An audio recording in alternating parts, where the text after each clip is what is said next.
Hello everyone, मैं हूं आदर्श कुपौत। Start करते हैं आज का वीडियो। आज का वीडियो जो हमारा होने वाला है, आज का जो लेक्चर हमारा होने वाला है, वो होने वाला है हमारी जो सीरीज चलती आ रही थी एमबीए की सीरीज, उसी सीरीज का एक अगला पार्ट। इससे पहले दो टॉपिक में एमबीए के कवर कर चुका हूं। आज हम थर्ड टॉपिक पढ़ने वाला है। अगर आपने अभी तक वो दो टॉपिक नहीं देखे तो आई बटन पे जाकर के आप वो दोनों टॉपिक भी देख सकते हो। इससे पहले मैंने ड्राइविंग लाइसेंस और कंडक्टर्स लाइसेंस पढ़ा दिया था। आज हम पढ़ने वाले थर्ड पार्टी इंश्योरेंस को, और इसके बाद हमारे एमबीए का सिर्फ एक इंपॉर्टेंट टॉपिक और बच जाएगा, जो कि है रजिस्ट्रेशन, किसी भी व्हीकल का रजिस्ट्रेशन। तो वो एक टॉपिक और बच जाएगा, वो भी हम कंप्लीट कर लेंगे, और उसके बाद एमबीए को बंद करके हम वापस बीएनएस या किसी दूसरे सब्जेक्ट पे शिफ्ट हो जाएंगे। तो आज जो पढ़ने वाले हैं वो टॉपिक होने वाला है पर व्यक्ति जोखिम बीमा, यानी कि third party insurance. Third party insurance या पर व्यक्ति जोखिम बीमा क्या होता है, इसके बारे में जानेंगे। इसमें जो बीमा करता है उसके क्या क्या दायित्व होते हैं, उत्तरदायित्व होते हैं, उनके बारे में जानेंगे, और इसके बारे में इस एक्ट में कहां बताया गया, इन सारी चीजों को आज हम पढ़ने वाले हैं। ये मेरा इंस्टाग्राम अकाउंट है। अगर आपको मेरे से किसी भी तरह की कोई बात करनी है या आप नोट से रिलेटेड कोई भी जानकारी चाहते हो तो यहाँ जाकर के मुझे कांटेक्ट कर सकते हो। यहाँ मैं आपको आप अपना कोई भी क्वेश्चन मुझसे पूछ सकते हो। भाई बात करें पर व्यक्ति जोखिम बीमा की, एमवी एक्ट के अंदर यानी कि मोटर व्हीकल एक्ट के अंदर किसी भी व्हीकल को अगर रोड पर चलना है तो उसके लिए कुछ चीजें जरूरी होती है, जिनमें से एक चीज है पर व्यक्ति जोखिम बीमा यानी कि थर्ड पार्टी इंश्योरेंस। अगर किसी भी व्हीकल के पास थर्ड पार्टी इंश्योरेंस नहीं होगा तो ये एक्ट ये कहता है कि जिस व्हीकल के पास थर्ड पार्टी इंश्योरेंस नहीं है वो आम रोड पर, आम व्हीकल जो है वो नहीं चल सकता। उस इंश्योरेंस के बिना कोई भी व्हीकल, थर्ड पार्टी इंश्योरेंस के बिना कोई भी व्हीकल रोड पर नहीं निकल सकता। ये बात कौन करता है? ये बात करता है हमारा मोटर वाहन अधिनियम 1988। अब 1988 का कौन सा भाग? 1988 की धारा 146 ये बात करती है। धारा 146 ये कहती है कि कोई भी व्हीकल, कोई भी ऐसा व्हीकल जो पर व्यक्ति जोखिम बीमा से संबंधित है, ये धारा पर व्यक्ति जोखिम बीमा से संबंधित है। अब कोई भी ऐसा व्हीकल जिस व्हीकल के पास ये पर व्यक्ति जोखिम बीमा नहीं है वो आम रास्तों पर नहीं चल सकता। यह धारा लोक मार्गों पर चलने वाले सभी वाहनों के लिए पर व्यक्ति जोखिम बीमा को अनिवार्य बनाती है। कौन सी धारा?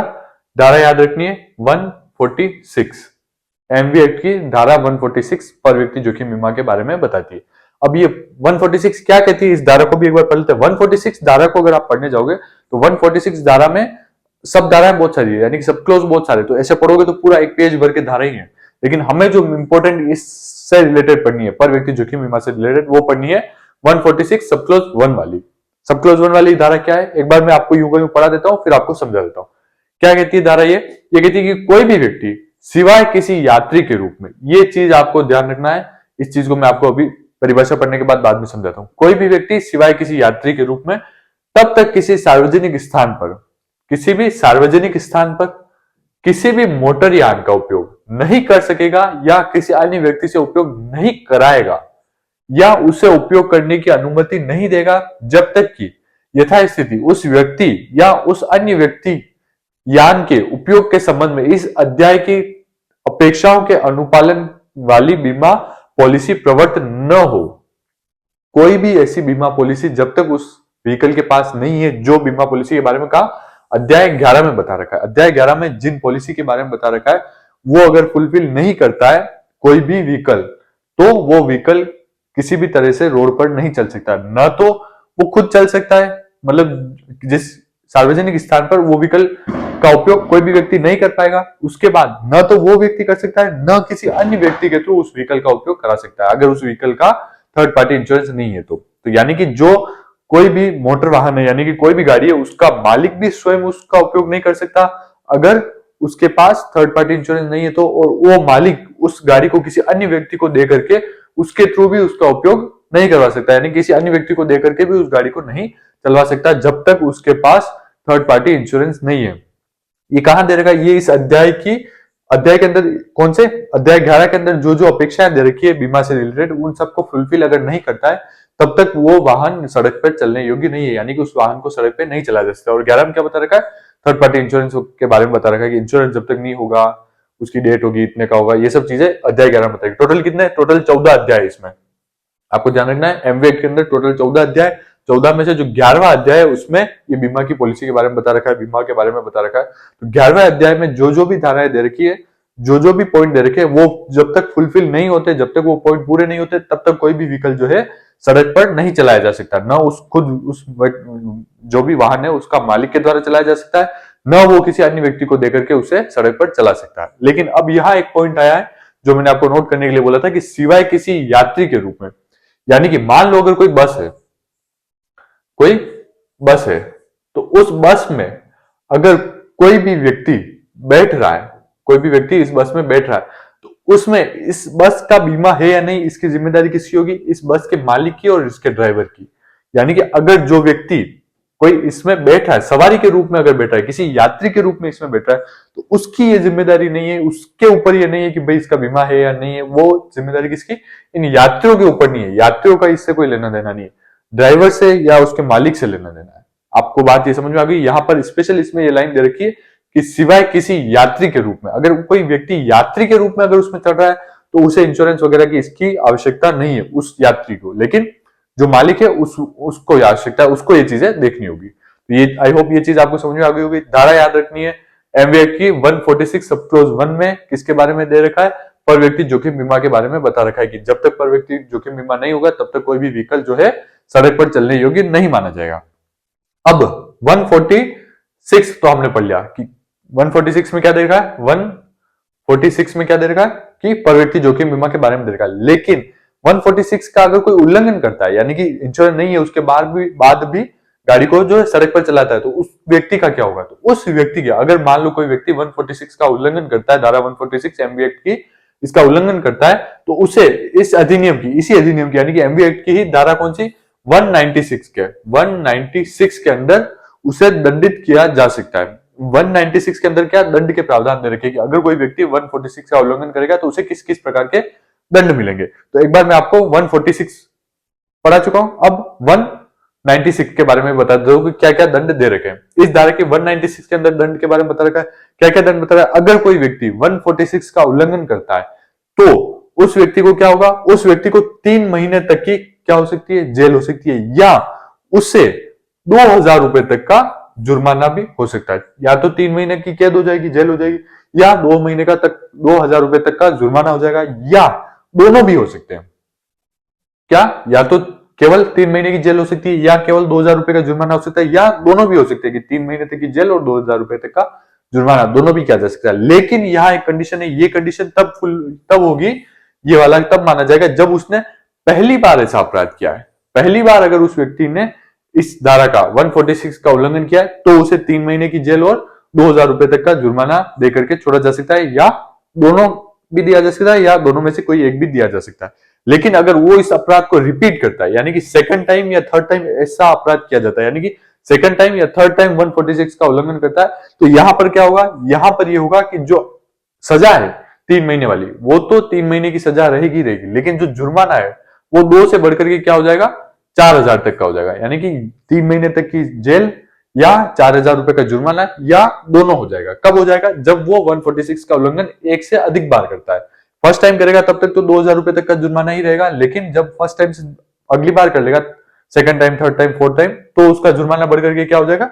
4000 रुपए हो जाएगा। अब ये जो मैंने बताया, ये जुर्माना जो है बदलता भी रहता है, हर बार बदलता रहता है। जैसे 2019 में वापस बदल गया था, 19 में बदल गया था। ये एक्ट कब का है? ये एक्ट जब हम पढ़ रहे हैं तब अलग था, उसके बाद 19 में अलग हुआ, 16 में भी बदला था। तो इस तरह से बदलता रहता है। तो जब आप पढ़ रहे हो उस टाइम एक बार आप वापस चेक कर लेना कि उस टाइम पे जुर्माना क्या है। वैसे इतना डीप में नहीं पूछता है, आप ये लिखोगे तो भी चल जाएगा, लेकिन हर बार बदलता रहता है, फ्रीक्वेंटली बदलता है, तो आप एक बार चेक करते रहना कि फिलहाल जुर्माना कितना चल रहा है। अब आ जाते हैं अगले पॉइंट पे, बीमाकर्ता का दायित्व। सबसे पहले तो बीमाकर्ता कौन होता है? बीमाकर्ता वो व्यक्ति होता है जो या इस एक्ट के अंदर पड़े, अगर एमवी एक्ट के अंदर पड़े, तो जो मोटर वाहन का, किसी भी मोटर वाहन का बीमा करता है, वो बीमा करने वाला व्यक्ति जो है बीमाकर्ता कहलाता है। लेकिन बीमाकर्ता कोई अन्य व्यक्ति भी हो सकता है। कैसे? जैसे अगर मोटर वाहन का बीमा नहीं कर रहा है, तो किसी व्यक्ति का बीमा कर रहा है, तो भी वो बीमाकर्ता ही कहलाएगा। लेकिन हम यहाँ एमवी एक्ट पढ़े तो एमवी एक्ट के तहत चलेंगे। भाई इसके क्या क्या कर्तव्य है या इसके क्या क्या दायित्व है? इसके मुख्य रूप से क्या दायित्व है? पहला दायित्व तो ये है कि भाई बीमाकर्ता जो व्यक्ति होगा, वो व्यक्ति क्या करेगा? बीमाकर्ता का दायित्व जो है मुख्य रूप से उस वाहन के, जिस वाहन का वो बीमा कर रहा है, उसके वाहन के स्वामी के प्रति होगा। यानी कि मान लो मैंने अपनी बाइक का इंश्योरेंस करवाया है, अपने वाहन का बीमा कराया है, तो उसको क्लेम करना न करना, उसको क्लेम करने के बारे में कुछ भी चीजें, तो वो अधिकार किसके पास है? मेरे पास है, यानी कि मेरे प्रति उसका दायित्व है बीमा करने वाले व्यक्ति का, कि मैं कहूंगा तो उसको क्लेम करवाएगा, मैं कहूंगा तो नहीं करवाएगा, यानी कि मेरे अनुसार वो चलेगा। किसी अन्य व्यक्ति के कहने पर वो मेरे वाहन का बीमा के बारे में कुछ भी डिसीजन नहीं लेगा, यानी कि उसका दायित्व किसके प्रति होगा? मेरा वाहन है तो मेरे वाहन के मालिक के पास, यानी कि मेरे से उसका दायित्व रहेगा। पहला तो ये।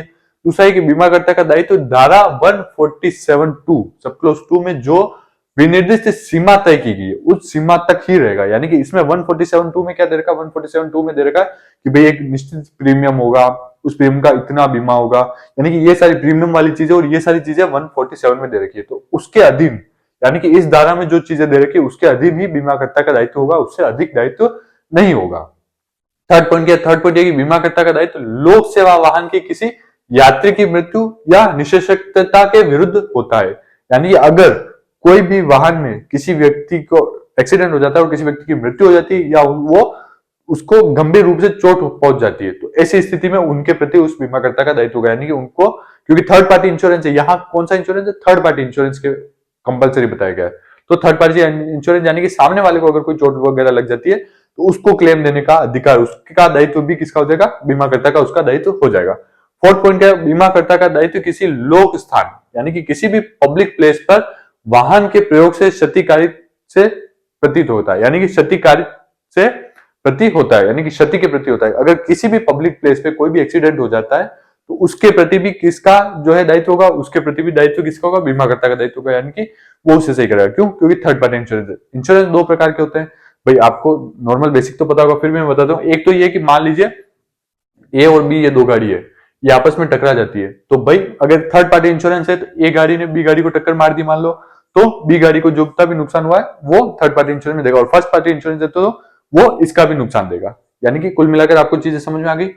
एक होगा थर्ड पार्टी इंश्योरेंस जिसमें सामने वाले को ही वो किया जाएगा, सामने वाले को ही क्षतिपूर्ति वगैरह दी जाएगी, और अगर फर्स्ट पार्टी है तो अपने को भी जिसका नुकसान हुआ उसको भी और जिसको सामने वाले को, दोनों को जो है क्षतिपूर्ति दी जाएगी।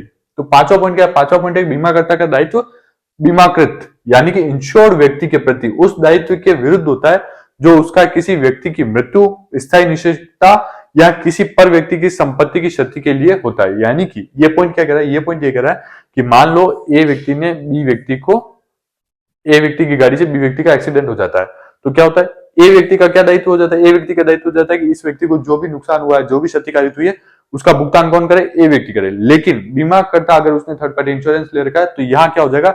इसका जो भी दायित्व बन रहा था वो दायित्व किसका हो जाएगा? वो दायित्व इस व्यक्ति का, बीमाकर्ता का हो जाएगा। जिसने बीमा किया उसका दायित्व हो जाएगा। वो जाकर के ए के जो भी बनता है कि ए को इसको जो भी देना था, जो भी क्षतिपूर्ति करनी थी, वो कौन करेगा? अब बीमाकर्ता करेगा। तो ये पॉइंट भी आपको आई होप समझ में आ गया। देखो इस एमवी एक्ट में ज्यादातर चीजें समझने वाली है और ज्यादातर चीजें रटने वाली। अब जैसे पहले दोनों पॉइंट पढ़े थे हमने, यानी कि लाइसेंस वाला और कंडक्टर्स लाइसेंस वाला, ड्राइविंग लाइसेंस वाला और कंडक्टर्स लाइसेंस वाला, वो दोनों चीजें थी समझने वाली।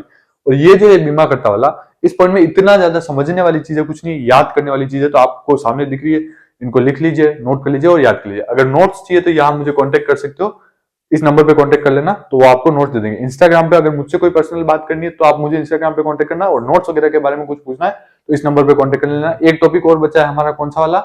आगे वाला एक टॉपिक और बचा है, वो टॉपिक जैसे कंप्लीट होगा और नोट्स भी इसके मिलने शुरू हो जाएंगे। मेरे हिसाब से शायद 4 ही टॉपिक है, तो 10-20 रुपए से ज्यादा इसकी कोई कॉस्ट रखी नहीं होगी, मुझे पता नहीं है। आप इस नंबर पे कांटेक्ट करके देख लेना, व्हाट्सएप करना, कॉल इस नंबर पे नहीं लगेगा। तो आ जाते हैं अगले पॉइंट के ऊपर। अगला एक इंपॉर्टेंट केस है, कौन सा केस है? जितेंद्र कुमार बनाम Orient insurance company limited. Jitendra Kumar बनाम ओरिएंट इंश्योरेंस कंपनी लिमिटेड। अगर इंश्योरेंस से रिलेटेड, बीमा से रिलेटेड कोई भी केस लिखने को बोले तो ये केस आपको इंपॉर्टेंट लिखना ही लिखना है। इंश्योरेंस से रिलेटेड कोई भी क्वेश्चन आ जाता है तो आपको ये केस लिखना ही लिखना है। ये याद कर लीजिए नाम, जितेंद्र कुमार बनाम ओरिएंट इंश्योरेंस कंपनी लिमिटेड। 2003 का ये केस है, सुप्रीम कोर्ट में मामला गया था। सुप्रीम कोर्ट ने इसमें कहा था, इस केस में क्या कहा था कि अगर जहां किसी बीमाकृत वाहन के यांत्रिक दोष यानी कि मैकेनिकल डिफॉल्ट की वजह से कोई एक्सीडेंट हो जाता है, इसके कारण कोई क्षतिग्रस्त हो जाता है, तो चालक की गलती के कारण जहां बीमा कंपनी क्षतिपूर्ति के दायित्व से इस आधार पर खंडन नहीं कर सकती कि चालक के पास वैध अनुज्ञप्ति नहीं थी। इसको मैं शॉर्ट में आपको समझा देता हूं, वैसे तो बड़ा है, शॉर्ट में मैं समझा देता हूं। मान लीजिए कोई ए व्यक्ति है, ए व्यक्ति के पास बाइक है, बाइक के इंश्योरेंस है, या कार है, कार का इंश्योरेंस ले रखा है उस व्यक्ति ने। अब कार में कोई मैकेनिकल डिफॉल्ट की वजह से, यानी कि कोई भी कौन सी यांत्रिक दोष की वजह से, किसी भी मैकेनिकल डिफॉल्ट की वजह से उस कार का एक्सीडेंट हो जाता है, तो ऐसी स्थिति में जो बीमा जो कंपनी है वो कंपनी इस आधार पे उसको रिजेक्ट नहीं कर सकती कि जो ये गाड़ी को चला रहा था उसके पास लाइसेंस नहीं था। अब यहां क्या दिक्कत हो रही है, यहां पर ये हो रहा है कि मान लीजिए उस व्यक्ति के पास लाइसेंस नहीं था, लेकिन उस व्यक्ति की गलती की वजह से एक्सीडेंट नहीं हुआ, उस व्यक्ति का कोई दोष नहीं था, वो चला रहा था, उसका कोई दोष नहीं था, या उसके वाहन के बारे में उसमें कोई दोष नहीं था।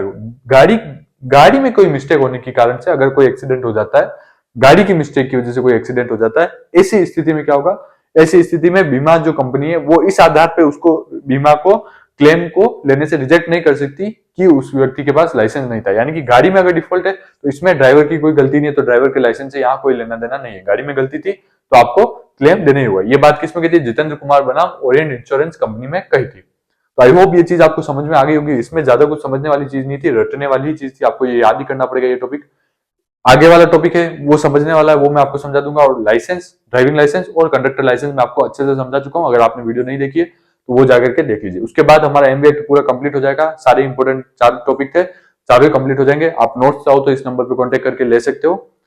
आगे किस सब्जेक्ट के ऊपर, हमें कौन सा सब्जेक्ट स्टार्ट करना चाहिए वो भी मुझे कमेंट करके बताइए। Thank you so much.